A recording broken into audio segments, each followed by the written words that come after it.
So, hi everyone. Welcome to another episode of Dr. Nonnie Interviews. I finally managed to pin down Dr. Ajayi, who is a very busy consultant psychiatrist. As you probably have met him, we do videos quite regularly. He and I have been collaborating for nearly 19 years now. And he is a psychiatrist. He's also a pastor. He's an author of the Footprints. Is it Giant Footprints? Footprints, Giants? Okay. Yes, and he's Footprints of the also he's also I think he's the CEO of Tripart Care. I'm not sure he will refer to himself as the CEO, but he's certainly the convener of Tripart Care, which is a wonderful social media outlet helping people with mental health. I join the lectures whenever I'm in the UK, and they're usually quite well attended, and people find it very interesting. It goes on for 2 hours. I was like, what kind of commitment do your followers have, doctor, to listen to mental health talks for 2 hours plus? So yeah, it's obviously because you're doing a great job helping people with mental health. And so I would actually told people about you yesterday because I did a parenting webinar. And I said to them that I'll be joining you today to talk about anxiety and depression, because obviously it's very common, especially in our community being our faith community as Christians, and also our community as people of color, Black people, because neither of the two communities like to admit that they have a problem. Would you agree with me, doctor? I So totally agree with you. yeah, and then they let it get too far, and then it's like then they end up admitted sections and what have you. So I think we've already done a TV series on schizophrenia. So we're not going to go into that again. I think we're going to do the anxiety and depression. We have two topics today, and that will be what we're going to be addressing. So we'll do 10 minutes on each because unlike the consultants that have the luxury of time, GPs only do 10 minutes. So I always like to aim for a video for 10 minutes so that it's relatable to what we get in our sessions with our patients.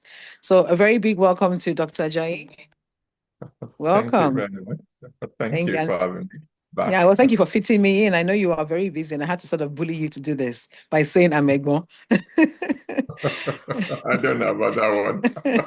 We'll talk about that We'll later. talk about that. We'll talk about that off air.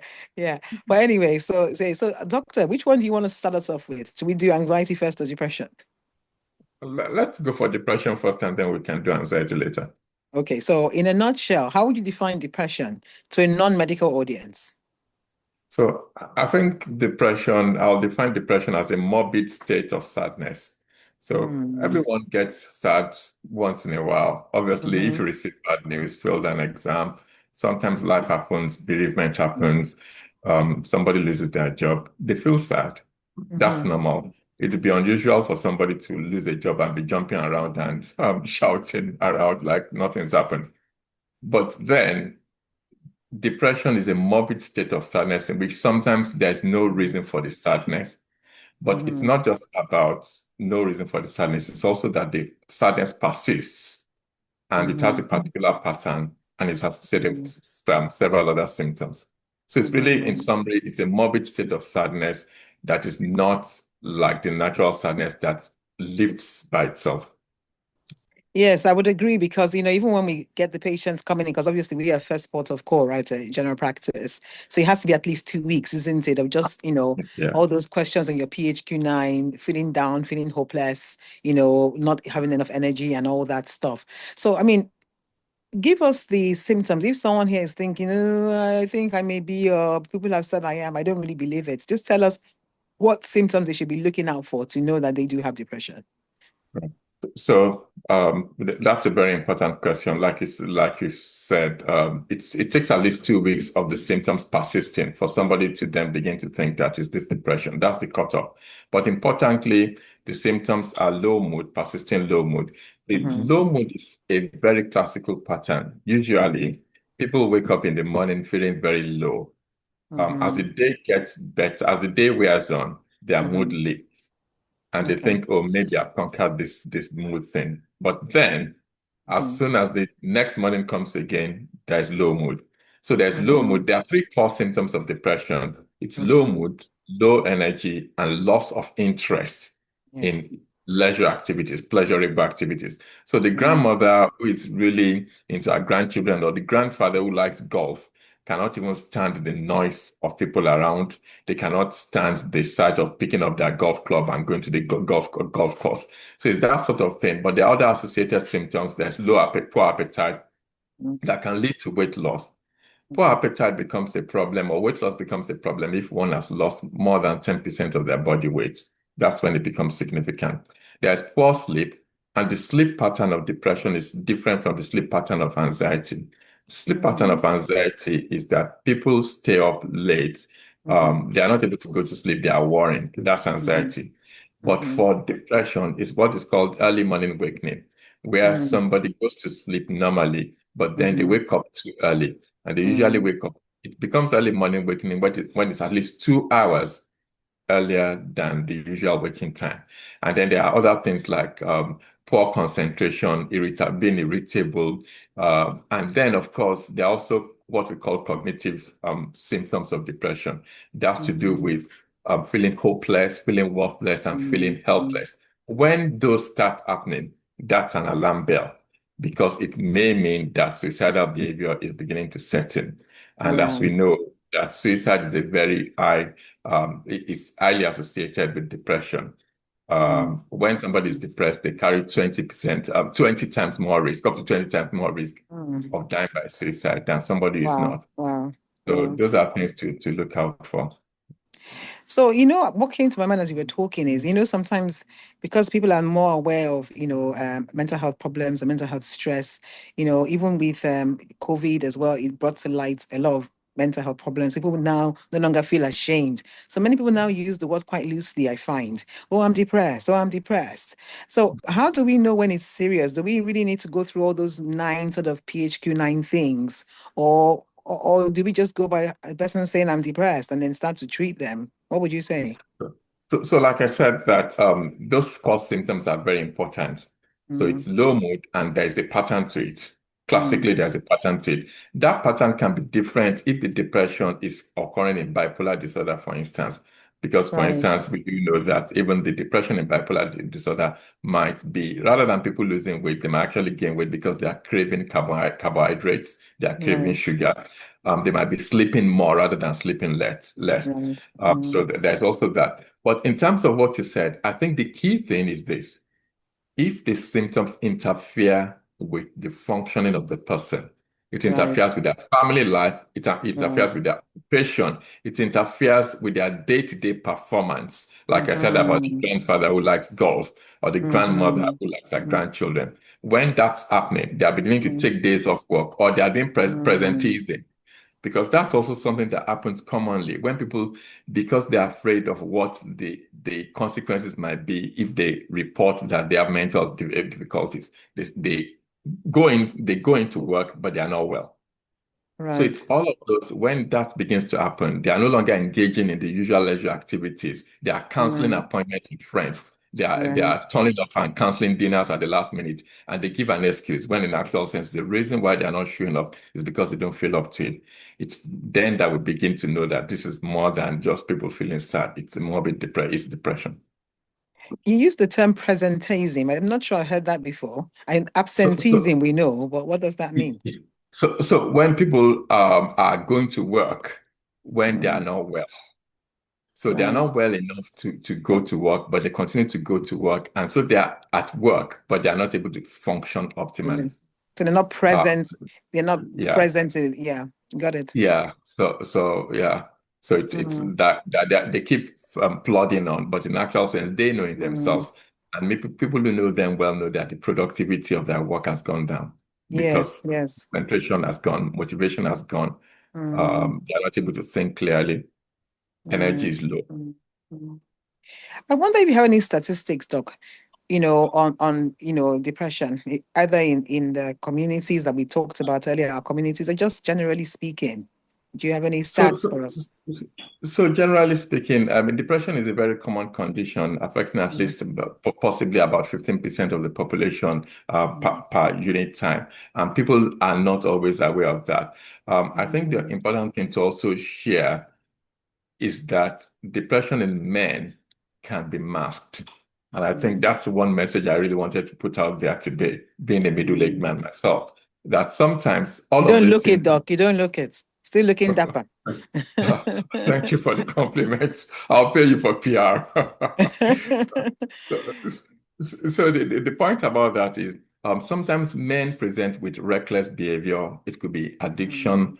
They begin to maybe smoke excessively, drink excessively, begin to use drugs. They might become ultra irritable. They might begin to gamble. They might begin to turn to pornography, road rage. All of these things Mm, might be ways that men manifest their depression because men are less able to articulate their depressed feelings with words. So I think that's also mm, important to bear in mind.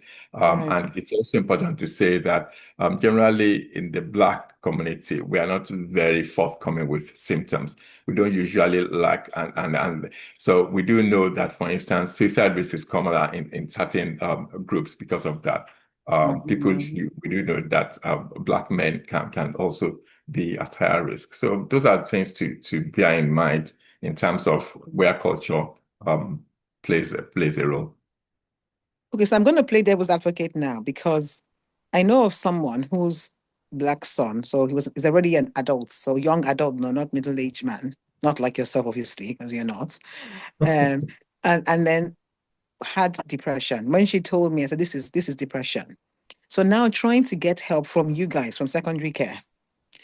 And because you know how this thing about consent and all that, this is an already a young adult. Don't forget Yeah. that when they're obviously mentally unwell, there's a bit of one can say there's not much capacity, right? Why It is it that depends. I mean, why is it that relatives find it hard to seek help? So they want to go and say, look, my husband is depressed, or my wife is depressed, and I want to get help. And then we are saying, well, we need to speak to the patient. The patient has to come forth. They're not coming forth. And another thing that annoy us in primary care when we're trying to refer to you guys in secondary care is we say, oh, this patient is really, really using drugs because they're depressed. And you're like, no, it's drug and alcohol. Go to drug and alcohol. Drug and alcohol say, no, they should get rid of the drug and alcohol addiction behavior before they come to us. It's like we feel like we're being pushed. So it's Yeah. supposed to be two in one question. The person struggling to get help for their relative because of the consent issue. And also we in primary care trying to access help for our patients from you specialists who have addictions, and you're saying no, the addiction. We're saying, but the depression is what's causing the addiction, which is what you've said. So help us sort out the depression so this person can come off the cocaine, come off the heroin. Like, no, no, no, you should get clean first. And I always think I personally found that to struggle when I worked in homeless medicine for about 5 years. So it's two in one question, doc.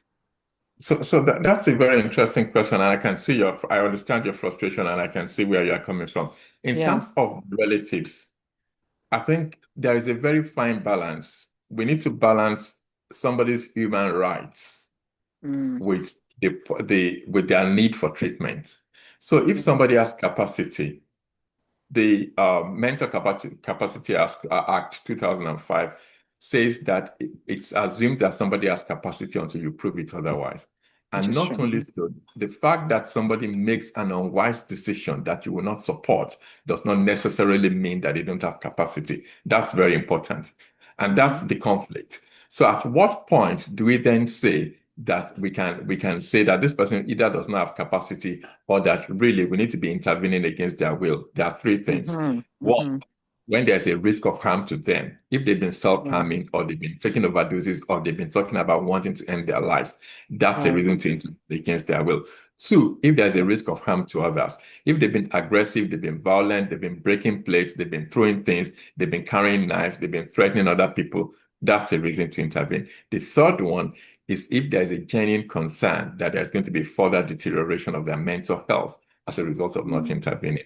So mm, until that happens, it can be a very difficult balance because except they've lost capacity where in actual sense they are not able to make their own decisions, then we can't forcefully intervene because if we do, we're actually mm. contravening and infringing on their human rights. So it's a difficult balance.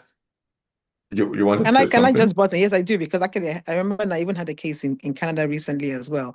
He's a teen. But the issue I'm trying to say is that these people live with the patient or their relative. So they know Yeah. that there's something amiss. So they're coming to us and saying there's something amiss. And we are saying, because the mother was saying to me, I know there's a problem, but no one's listening to me. And he thinks he has capacity. Because don't forget, people may think that they have and they don't have. So Yeah. I think I mean, I know obviously I know about the MCA 2005. We have to study this, we have to do courses and show certificates and blah blah blah. But I'm just thinking more as a practical, because people sometimes come to us for help. Relatives Yeah. come, there's a problem. Is there a way we can sort of try and listen? Because when I was doing my psychiatry posting and I was doing old age psychiatry, there was so much emphasis placed on the third party history. Yeah. I don't know whether it's just an old age thing, but they really wanted us to go and get the third party history because those people knew them well. They could Yeah. tell us the decline and all that. But I don't find in young adults or adult psychiatry, should I say, it doesn't seem to play such a role. Even in youth psychiatry, sometimes they're like, oh, the child is 18, can make up their own mind. Sometimes they don't know what they're doing. I'm just, playing devil's advocate there. I know I'm a doctor and you should respect all these rules, but practically speaking, how do we really help people who are struggling? Is there a way that we can do that? There is, and I Okay. think the way is that if the person, one, usually as the GP, you can gather collateral information, or that's the history from people who know them well. But Yeah. however, the other thing is that if they are so worried about their relatives, they can actually request a mental fact assessment on them. So a Right. Okay. relative can request, there's a nearest relative request where the Right. person, whoever is legally the nearest relative, there are certain rules guiding that.